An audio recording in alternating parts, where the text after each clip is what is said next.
Hi, everybody. Welcome to Reserve Seating. We are in week two of our celebration of the films of September of 1994. So happy 30th anniversary to all of these inanimate objects that can't answer us back. This week, we are talking about Ed Wood, which is apropos because Tim Burton has a new movie out this He's back. weekend. He is back. Tim Burton's back, baby. That's what everybody on the internet wants me to believe. Tim Burton is like Dumbo almost made me not want to make movies anymore. And then I watched Beetlejuice, and I'm like, Dumbo was more interesting. Love it. Whatever, if you like it, you like it. But I Hey, equated it to like walking into a Spirit Halloween store, desperately wanting to buy something, and then walking out empty handed. But let's talk about a movie that I think is universally loved and a movie that you and I both hell yeah. love, presumably. I Hell think you yeah. love it. Yeah. Yes. Ed Wood, which is Tim Burton's best movie, I think, without a doubt. Ed Wood is, here's the thing. I was watching this today, and there are a lot of filmmakers where you go, like, is this his best movie? Or is this their best movie? Is it this? Is it this one? And you kind of go back and forth.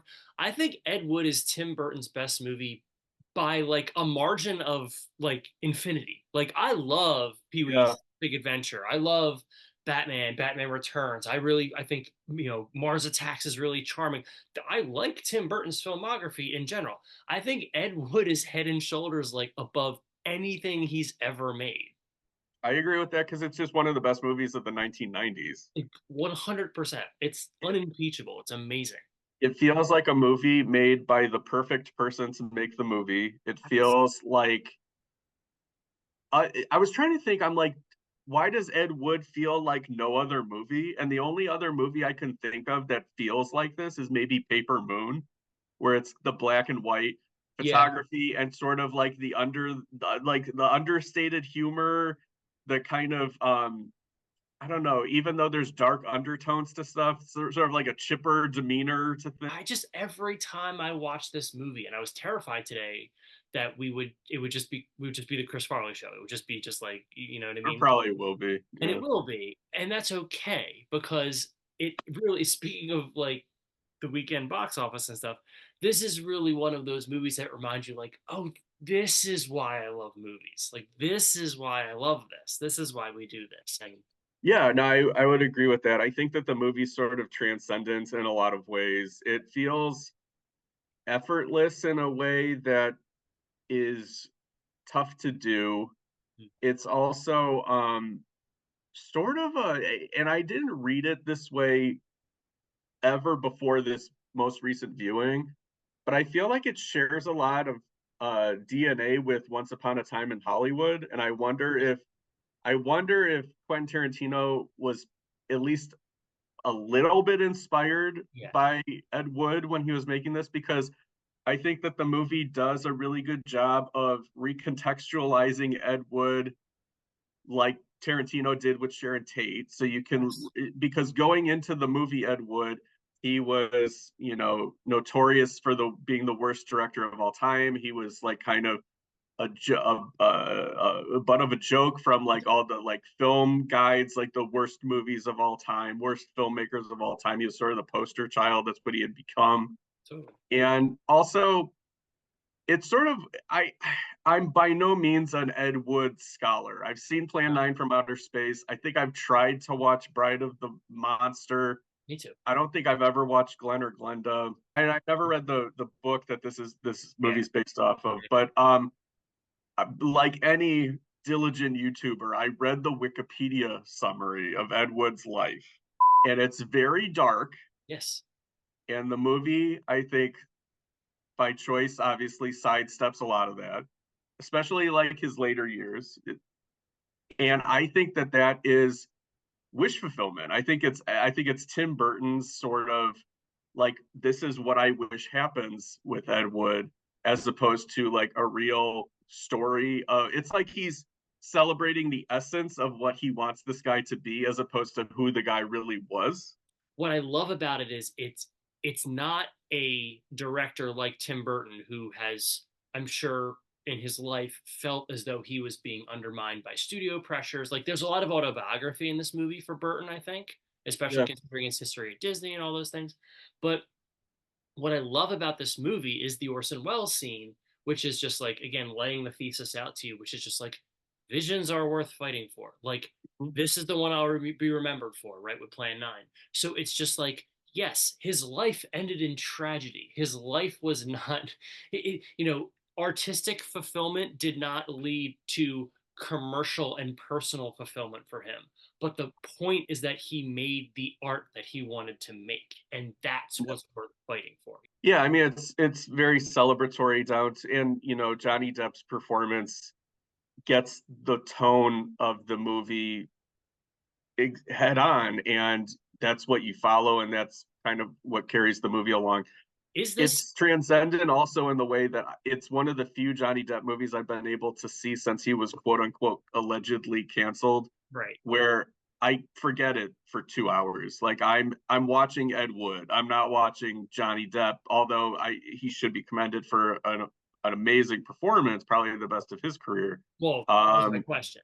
yeah, or I mean, you could argue Jack Sparrow in the first Pirates of the Caribbean. It's one of those two, maybe. But another thing too is I love Martin Lando's choice when he's choices when he's playing Bela Lugosi, because he's not. We've seen Bela Lugosi in enough movies and enough archival footage where we know he's like Elvis. It's like tough to depict him without it being Yeah, caricature, right. but it's like Martin Landau chooses to play Bela Lugosi like Bela Lugosi is James Bond, and he's like, "This is my version of James Bond."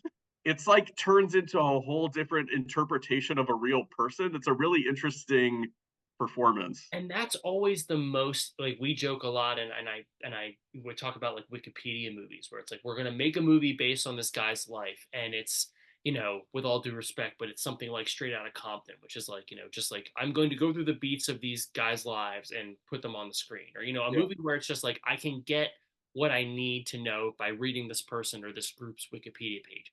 Whereas both Ed Wood the movie, Ed Wood the performance, and Bela Lugosi the performance in Ed Wood is so much more of a choice that an actor is making about, I want to convey a particular theme of this guy's life. Like, I'm gonna portray him at a particular time. I'm gonna mhm, portray him in a particular headspace, and I'm gonna sort of build a thesis out of that that really not only adds to the overall sort of, the movie. Like, we look at it, I think it's really important that Ed Wood meets Bela Lugosi at this point in his life, and all those things that work for the yeah, story, but also thematically for the characters where you see this guy. It's important that we and Ed see a guy who has been,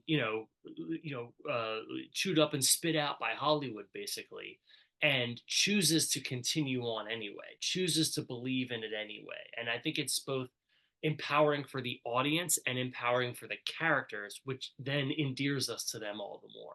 I was also reading that the Ed Wood Bela Lugosi dynamic in the movie was Burton's way of dramatizing sort of his friendship with Vincent Price in his later years. Sure. And I don't believe from every, and I've read a lot more about Vincent Price than I have about Ed Wood, but I don't believe Vincent Price was known at all for having like substance abuse. Like he was a wine aficionado, but he wasn't like, Wasn't guilty. he Right. didn't suffer from substance abuse problems.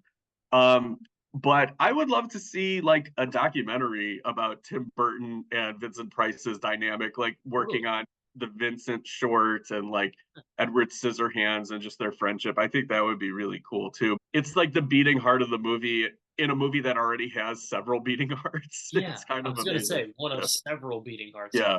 Who's your favorite supporting performance in this movie? Let's take out Yeah. Lando and Depp. Like who Okay. who are your like supporting all stars in this? I think everybody in it is really terrific, but I guess Bill Murray Sure, when they when they're getting baptized and he just goes, sure. sure. Like Drew it's like Jackson. Sure. yeah, I'm not always like a Bill Murray guy, but like in the right doses, like he is in Ed Wood, I think he's very, very good. What's the one that you would So pick? no, I like Murray a lot. I Patty Arquette stood out to me so much in this re. Okay. Yeah. I adore. I mean, I adore her generally because she's Patricia Arquette and she rules. But like I remember watching this movie and thinking like, oh, we had, Sarah Jessica Parker, and then we bring in the other girlfriend. It's like, oh, it's the other girlfriend role.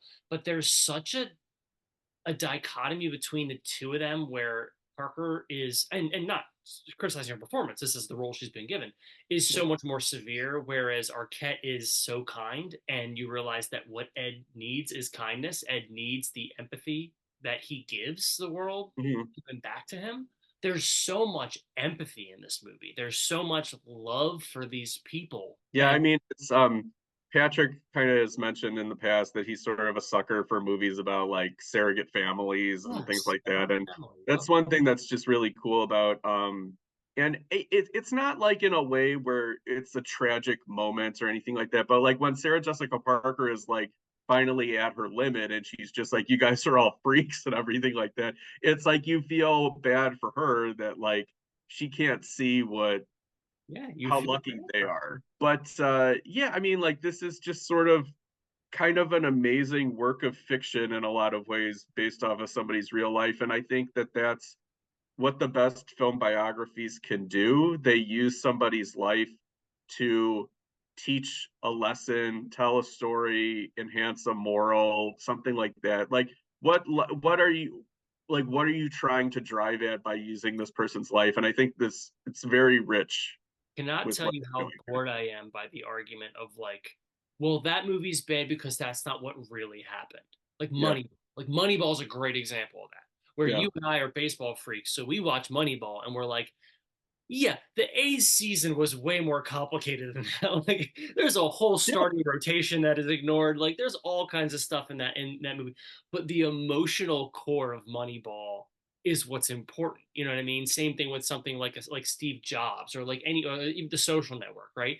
Any great biopic movie, quote unquote biopic movie, it's always great because of what it does with that material, with that kernel of truth, and then it spins something around it. Ed Wood is like, I mean, at the top of that list. I think most people who are watching this who follow us probably have seen Ed Wood, but if you're a younger viewer and you have not seen Ed Wood, like, and you're on a Tim Burton run because of Beetlejuice, Yeah. do yourself a favor, go back in time and watch when he was cooking with the best. Yeah, it's kind of amazing that in 1 month you had movies by Robert Redford, Tim Burton, and Mhm. then we'll tell you the two other ones that we're going to be reviewing for the rest of the series: The River Wild, which is Curtis Hanson, and Yes. The Shawshank Redemption, which is Frank Darabont's debut. And it's just like I miss auteurs, and we still get that to some Yeah, degree, but like we do. it's like from the director of Brooklyn. So we will be back next week with Rosalie Lewis, our special guest. And we're going to be talking about Curtis Hanson's The River Wild with Meryl Streep. So until next time. Are you going to do a Criswell thing? Oh, there we go. No, wait, no, we don't want to do different shows. Argyle sweaters for everyone. Mm-hmm. Yeah.